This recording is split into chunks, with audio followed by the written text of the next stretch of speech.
Hello प्यारे दोस्तों। आज मैं आपको सुनाने वाला हूँ शैतान की शर्त, काला सच उजागर का पार्ट 4। तो चलिए कहानी शुरू करते हैं। पंकज स्कूल में चपरासी की नौकरी करता था। जिस बाबा ने उसे ठगा था, उसके धोखे ने उसका मन पूरी तरह तोड़ दिया था। स्कूटी बेचने का दुख, हर रोज बस से स्कूल जाना और घर की बढ़ती तंगी, इन सब ने पंकज को अंदर से खोखला कर दिया था।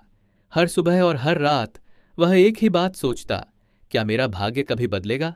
एक रात उसने मोबाइल पर एक मशहूर गायक का वीडियो देखा, वही गायक जिसकी किस्मत एक ही रात में चमक गई थी। पंकज ने दिनों तक खोज की, हर जगह जानकारी ढूंढी, पर उसे हर जगह बस अधूरी बातें, अफवाहें और झूठे लोग ही मिले। धीरे धीरे उसकी निराशा जुनून में बदल गई। एक दिन पंकज ने स्कूल से छुट्टी ली।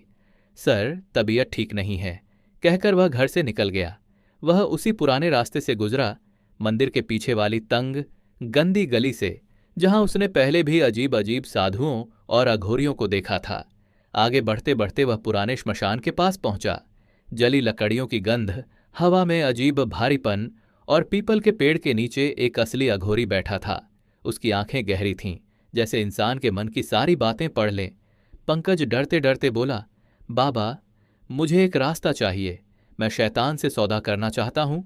अघोरी ने उसे ऊपर से नीचे तक देखा और धीमे स्वर में बोला, बेटा, आत्मा का सौदा खेल नहीं होता। एक बार कर लिया तो जिंदगी भर शैतान का दास बनना पड़ता है, और मरने के बाद भी मुक्ति नहीं मिलती। अघोरी ने नियम समझाए। एक गलती दिमाग को तोड़ सकती है, अधूरा मंत्र आत्मा को भटका सकता है।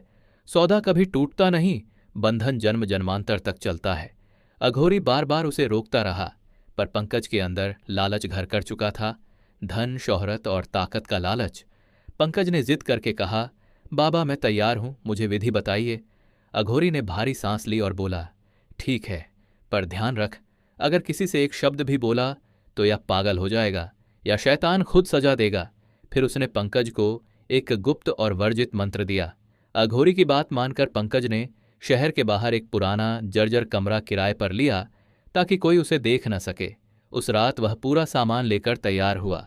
रात के ठीक 12 बजे काला कपड़ा बिछाया, शैतान की डरावनी तस्वीर पत्थर पर स्थापित की, उस पर माला चढ़ाई, काले बकरे को नहलाया, उसे चारा खिलाया, फिर उसके पैरों को कसकर बांध दिया। पंकज कांप रहा था, लेकिन उसका लालच उसके डर से बड़ा हो चुका था। उसने तेज धार वाला चाकू उठाया और एक ही वार में बकरे की गर्दन काट दी। चीख और खून की छींटें कमरे में फैल गईं। पंकज ने बकरे का दिल निकाला और तस्वीर के सामने रख दिया। फिर अघोरी की आज्ञा के अनुसार उसने सारा खून अपने शरीर पर मल लिया। अब वह पूरी तरह नंगा, खून से लथपथ, एक भयानक अनुष्ठान के लिए तैयार खड़ा था। दिया जलाकर उसने कमरे की सारी लाइट बंद कर दी।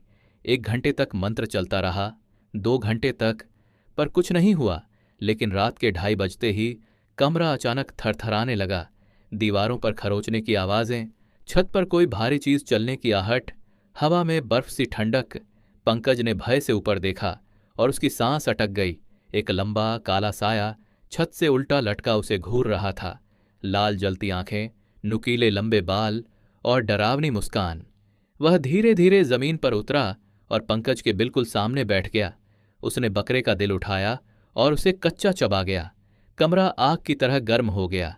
भारी गूंजती आवाज में उसने कहा, पंकज, क्या तू अपनी इच्छा से अपनी आत्मा मुझे सौंपता है?